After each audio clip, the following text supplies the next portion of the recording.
Hey everyone, and welcome to this Dota 2 guide on how to play Sand King. In this guide, I'll be taking you through everything you need to know to get started with this absolutely fantastic hero.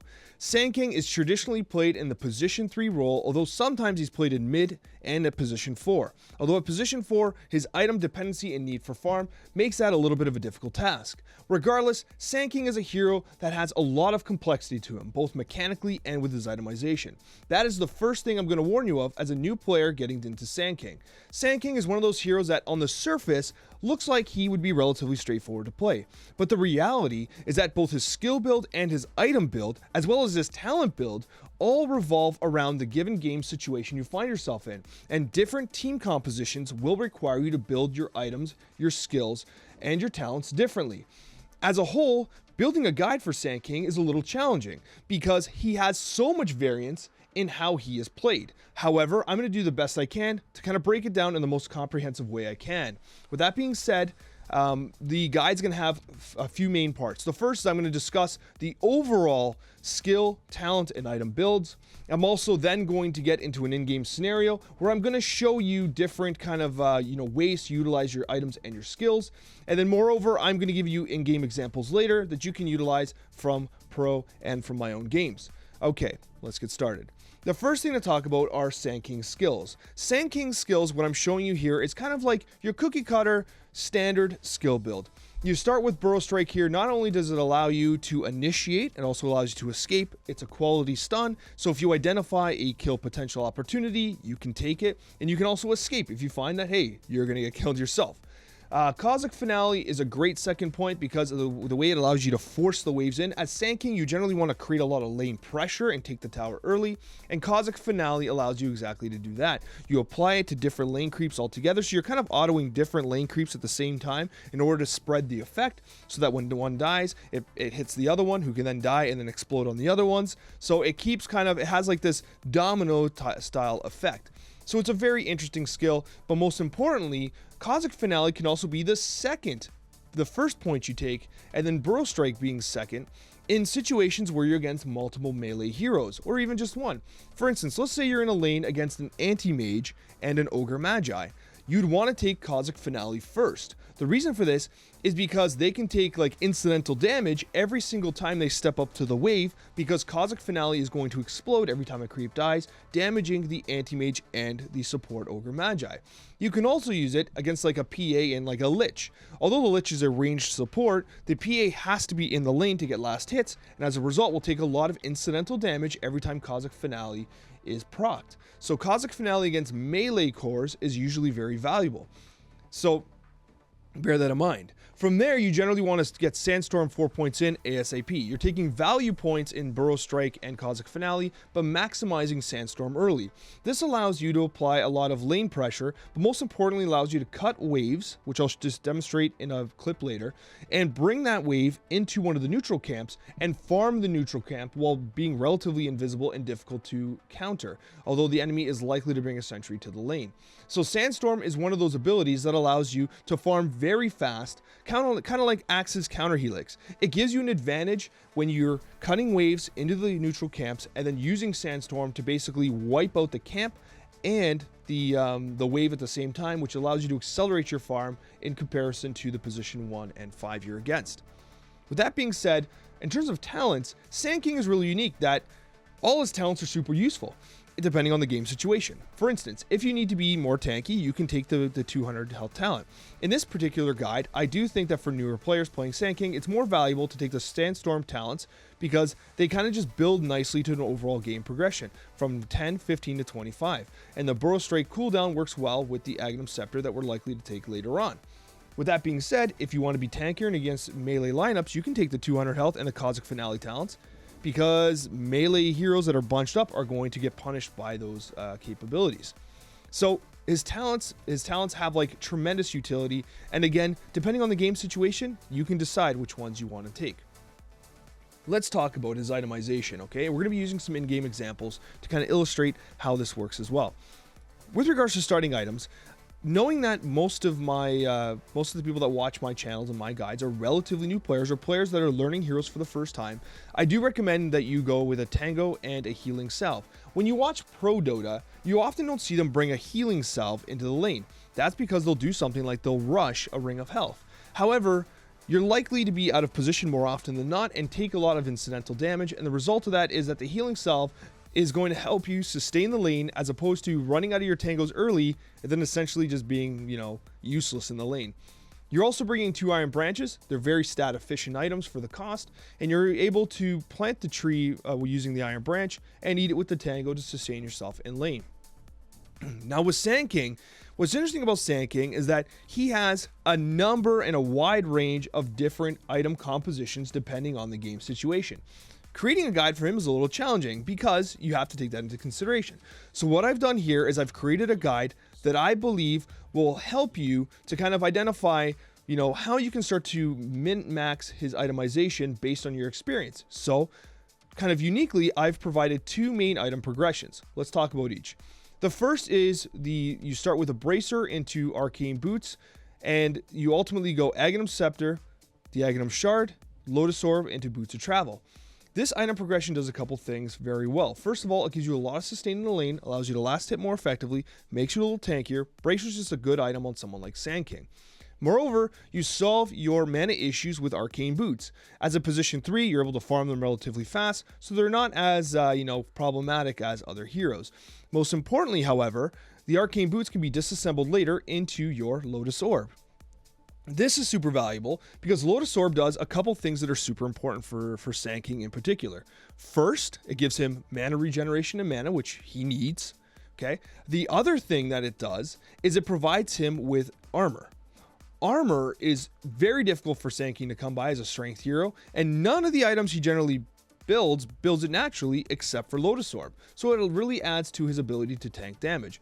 Most importantly, however, it provides a basic dispel. The basic dispel, much like the Eul's Scepter of Divinity, the basic dispel allows you, when you're using Sandstorm, if someone applies dust to you, you can dispel the dust and remain invisible, which allows you to be more elusive. So that is why Lotus Orb and Eul's Scepter Divinity are core items on someone like Sand King. They solve mana issues. They also give him added survivability with the armor, or with Eul's Scepter Divinity, the 2.5 seconds of invulnerability, which allows his Burrow Strike to come off of cooldown.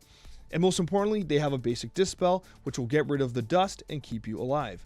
From there, now you're thinking, Alex, in all the pro guides, I see them going Blink Dagger. Why in your first item progression are you telling me to not go Blink Dagger and going Aghanim Scepter instead? There's actually a very simple reason for this. The Aghanim Scepter allows you to not only apply Cosmic Finale to every enemy hit with your Burrow Strike, but it also greatly increases its cast range. Basically, it becomes like a Blink Dagger. Now, Blink Dagger cannot quite be completely replaced by Sand King, but if you're learning Sand King, the benefit of this Aghanim Scepter is that it doesn't matter how much damage you take, you can always use it with Epicenter. The amount of times as a Sand King that you get incidentally damaged, and this is with all Blink Initiators, where you're getting ready to do something, and then you take damage, and then you realize you can't do the thing you wanted to do, is really problematic. Sand King solves that problem by having an Aghanim Scepter with Burrow Strike, because the thing about Epicenter is that you have to kind of prime it first as a cast point of 2 seconds, which means for 2 seconds, you're spanking your tail against the ground, waiting to initiate, and once you start, Epicenter is being used. And if you take damage and your Blink Dagger does not allow you to actually get on top of the enemy, you've just wasted your ultimate. So having the Aghanim Scepter, which greatly increases the range of Burrow Strike, allows you to take damage while casting Epicenter, therefore allowing you to actually reinitiate properly. So it'll be one of those things where you're like, this is actually pretty easy. Alex is right. I can use it while you're learning the fundamentals of Sand King, but it's also just a great skill. And then you have the Shard. The great thing about the Shard is that when you Burrow Strike into your Epicenter, it actually does an extra bonus Epicenter. So it's actually bonus damage anytime you blink and anytime you Burrow Strike because of the distance you're traveling, which is fantastic.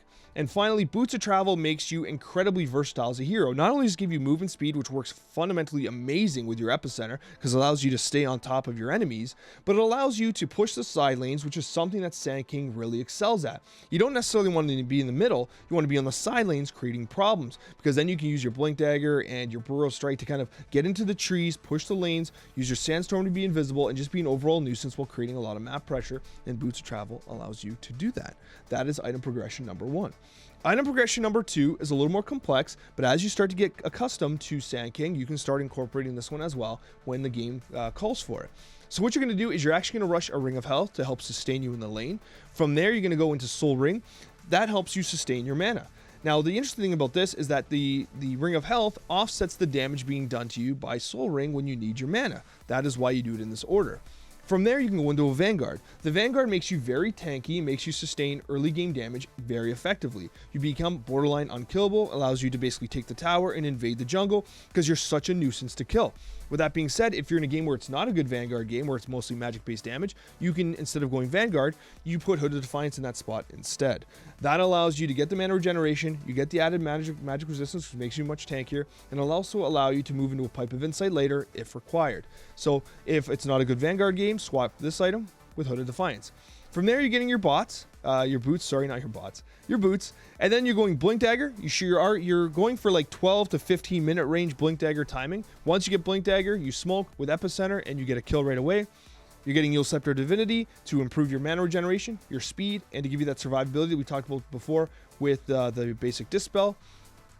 Your Aghanim Shard for reasons we described before, and finally your Boots of Travel for reasons why we described before. From there are a number of optional items that you can kind of apply at any points in the game.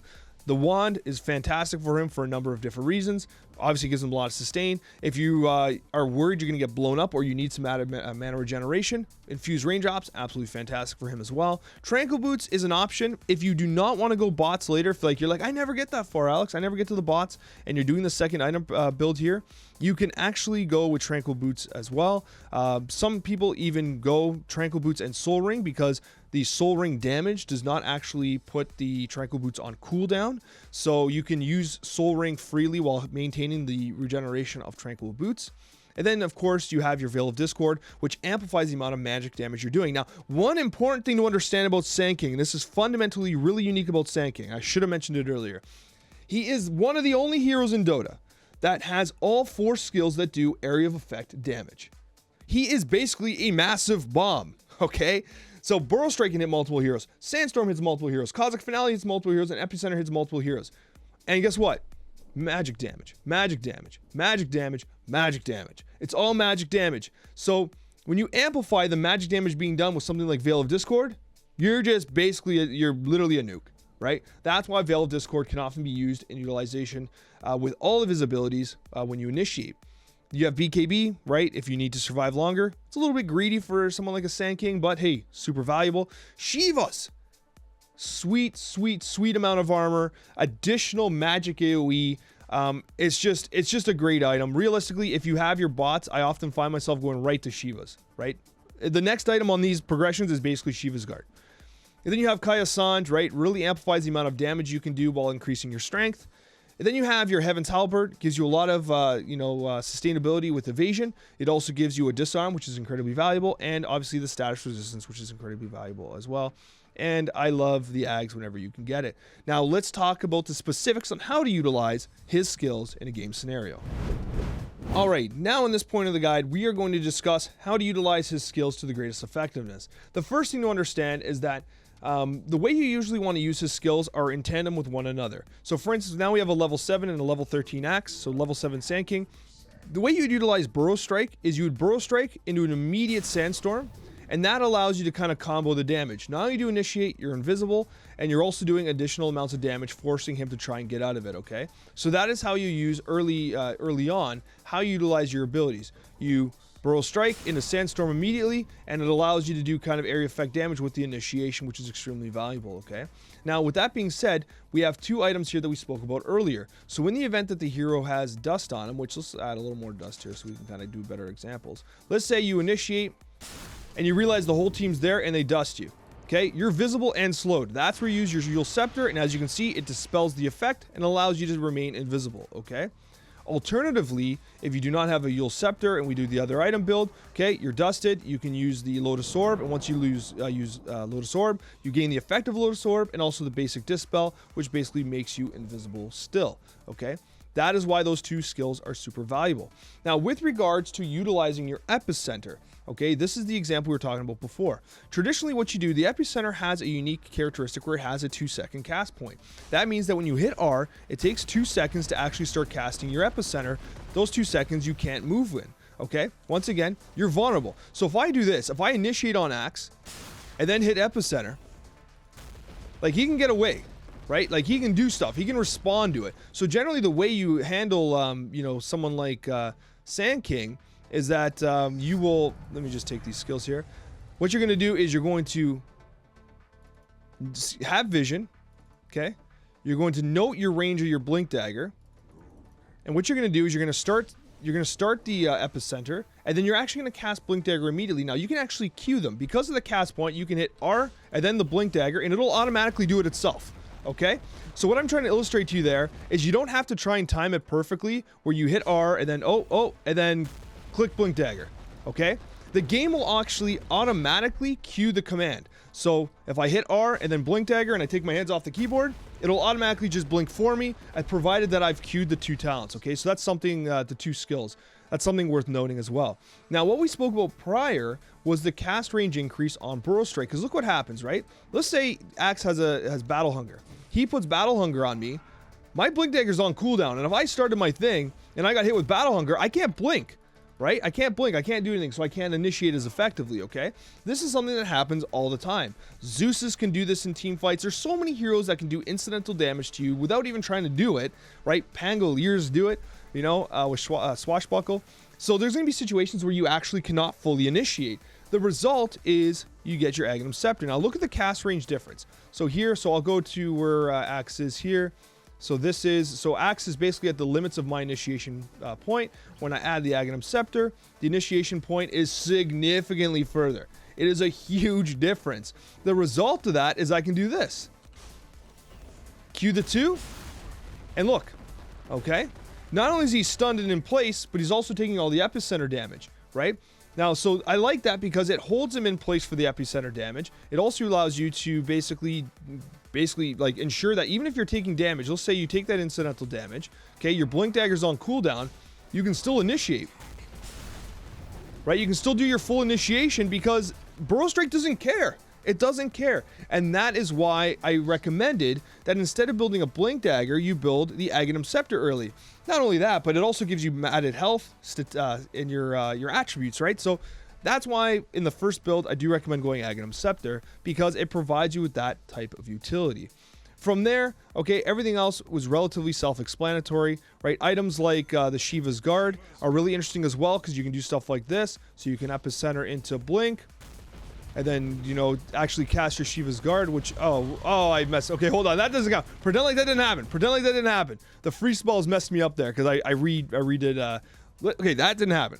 Let's do that again. Okay, so once again, Cosmic Finale into this here. Okay, Shiva's Sandstorm, and you can even Burrow Strike here as well. And look at the amount of damage you've done as well. Some players also do like to do this. You can Burrow Strike in, Sandstorm, and then if, blink in, and then if you get like revealed or something, you can actually Burrow Strike out as a, you know, as an escape. So Blink Dagger has the benefit of being able to initiate, and then you can escape while stunning using Burrow Strike as well, okay? So regardless, that is a quick description of how to utilize your skills to the greatest effectiveness. Sand King is one of those heroes that has some complexity to him, but as you start practicing your abilities, right, you'll be able to do it with a great deal of confidence. Now let's get into some in-game examples.